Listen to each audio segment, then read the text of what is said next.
started taking Finasteride after the third FUT, which was 2005.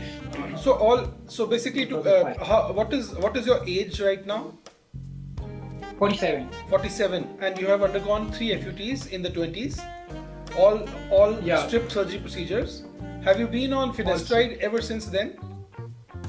Yes, since 2005. You have been on Finasteride. 2006. And when was your last Yeah. procedure? Last year in April. That was FUE using 2000 scalp donor and 1000 beard from this area. So you have undergone 4 procedures, 3 FUTs and 1 FUE Yes. at 47. So what do you want to correct now? So how much is the growth after your procedures? Because I don't see any after so many years. Yeah, so if you so I after every FUTs, I think I lost the hairs. So during the first procedure, first transplant, I think I lost all the native hairs. So I did not see any difference. During the second transplant, I think I lost some of the hairs from the first transplant. And during the third transplant, I really never saw any difference after each subsequent transplant, because I just felt during the shedding phase, I was not on Finasteride, so it just took a toll on those previously grafted hairs, and some of the newly transplanted may not have come up. So and then 16 years later, just aging or whatnot, I may have lost some more. But overall, I think with Finasteride things did got stabilized some.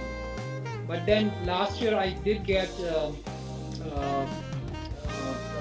2000 scalp and 1000 1000 from beard. FUE procedure. Yeah, so right now this head is shaven. My father expired Okay. late December. All right. So that's why this head is all shaven. So, but if you look at my pictures from December when I had full length hair, it's decent. The frontal look is okay, but the top is very sparse. So the reason I'm trying to explore another transplant is to see if the top view can be improved, and if anything at all can be done for the crown. Yeah, see, the very fact that you have got 4 procedures done over the last several years, and you've been losing all the hair that you've been transplanted mostly, it means that you have not been very strictly taking an oral DHT blocker, Finasteride. Because if you were to go in for n number of hair transplants without stabilizing your scalp donor from where the grafts are going to come, and once the grafts have been transplanted, to maintain them in place, there is no second thought about this, that without Finasteride, a baldness pattern like yours, a baldness which is progressing, can ever sustain itself. Transplanted hair will never sustain itself.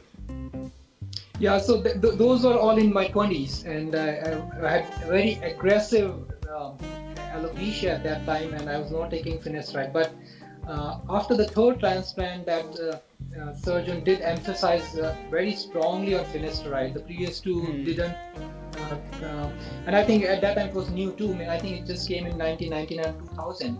Yeah. So those surgeons did not emphasize much, but I've been taking consistently since 2005. So I think things did get stabilized to a certain extent after that, and at this point, I don't see I'm losing any more. Things are not getting any worse than they were 2 years ago, or even 5-6 years ago, because I'm mid 40s and things have pretty much stabilized. And I think the results from the previous transplant were also, for the first time I felt that yes, there was some difference, at least in the frontal look, after the last transplant in last year. But the previous 3 transplants, I didn't find any difference. So that's all because of Finasteride. See, without Finasteride, you lose so much of ground that you cannot catch up. If from the first procedure itself you start taking Finasteride, that's the only way with a level of baldness like yours that we can maintain a head full of hair. Otherwise, if you lose the previous transplanted hair, It's very little we can do with the available grafts. Now you see, you have done 4 procedures and so many grafts have been taken out. And if we see your donor area is almost all gone. It's all harvested completely. It's done with. Yeah. And now we have only the beard, and beard already 1000 grafts have been taken in. From the beard, in a lush growth, we can take up to 3000 grafts. But what will 2000 grafts do in your case? That you have to think over. It's not that you lose hope and there's nothing that can be done. Yes, there are options, but only hair transplant will not take you where you want to go. We can do low density FUE hair transplant by taking available body grafts, give you good density in the forelock area with about 6,500 grafts. I don't think more than that can be harvested in your case. And then you should go in for a close trim and what is called as scalp micropigmentation. I think that is the only thing that you can do. I've seen your pictures in great detail, and that is the only thing you can do. If you keep going on for hair transplant, it will keep looking more scarred, and it will look like, under construction look. From a mile, people can make out that you had several bad hair transplants done. And this scalp micropigmentation will firstly give you a look as if you have trimmed out or shaved by your own choice rather than by compulsion. And secondly, it will cover your scars at the back of the head, the FUT scars and also the FUE scars. And that is the best option for you at this stage. You can't even go for a hair patch because there's the back of the head. There is no option using a hair patch for the back of the head. It will look very, very, it will look like an eyesore because it will, the lower edge of the hair piece will be hanging in air, and that looks very odd. So for you, the only option, there is no option for only hair transplant. The only option for you is to go in for low density FUE along the front, so that you have more density along the leading edge in the front, and get a scalp micropigmentation done. A scalp micropigmentation done well will really look good on your face. And that is the only thing. You can't let your hair grow like this. It is a giveaway that you got a bad hair transplant done, especially at the back. Back looks completely denuded, completely, over harvested, and anybody can make out this botched procedure. Yeah, even after growing hairs quite long, still you can see gaps. Yeah, there is a contrast, because you have an edge which is full, and there's a box like area where there is no hair at all. Yeah, so you will have to keep it shaved, and you will have to go in for a scalp micropigmentation. Besides that, I don't think there is any other option in your case. We can plant grafts about 1,500 or so. That will be only to fortify your hairline so that it looks more natural, that you are just shaved it out of choice. That's the look that you prefer. Okay. And so you said maybe 1,000 you can get from beard, right?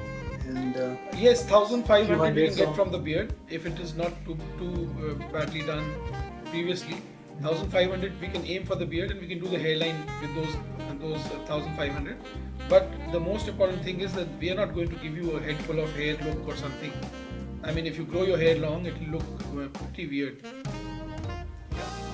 Because there is no option for you to grow your hair long. From what I've seen from the pictures can be deceptive. They could be more light, but you would know better that when you grow your hair long, it is more obvious that you got a procedure done before. And what do you think, if I get another transplant, will that damage the previously transplanted hair? No, it will not, because there is quite a lot of gap between hair. That it will not. We use microscopes, loops, magnification loops, in which we can prevent going too close to the existing hair, and we follow that direction. There's very little chance. Yeah. And I think during those early 2000s, maybe they did not have good equipments at their disposal. So maybe during the transplant itself, they got some damage. And on top of that, I was not on Finasteride. Yeah, in the early 2000s, strip surgery was the only thing that was being done. Very few people were doing FUE, and the FUE being done that time was not very impressive. FUT was good. It was the era of micrografting. It was not a bad option in those days, and I have seen several good cases those days in 2000s. In your 20s or in the 20s, 2020s? No, no. When I was in my 20s and Oh yeah, like early 27 years 2000s. back. Yeah. 27 years back, it was 20. not yet. People had not mastered the art of micrografting. So probably, and they did not have a greater understanding about keeping DHT at bay. So they were not recommending Propecia also. It was not very well Yes. understood. Very few people were doing it, and just doing hair transplant and not following up with medication. Yes, I agree. That time procedures were not very commonly done, and not many people were going into it. Yes. And the follow-ups were not adequate, not optimal. Yeah. Well, just wondering how much do you charge for the procedures? So yours will be for that? 1,500 grafts. I will let Shalini explain to you our package. She will explain to you in great detail. She will just get back to you. And rest you can decide, but scalp micropigmentation is the only option for you. You must understand that, because it's hardly anything.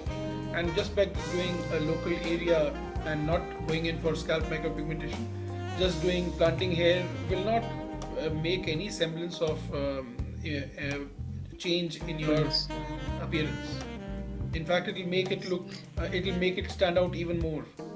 And you don't think anything about you don't consider chest hairs or Yeah, we can axillary? consider chest hair. If you have adequate number of chest hair, we will harvest chest hairs as well. 1 day session, complete 10-hour procedure. We'll do beard 1500 grafts. You can do up to 1000 grafts from the chest usually, because chest hair we take only between the breast mounts.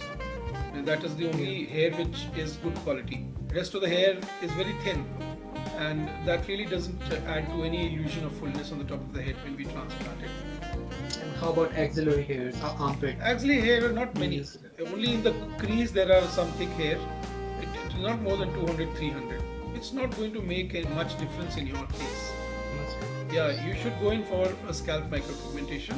Get the front hairline little bit thicker, and that's all you should aim for.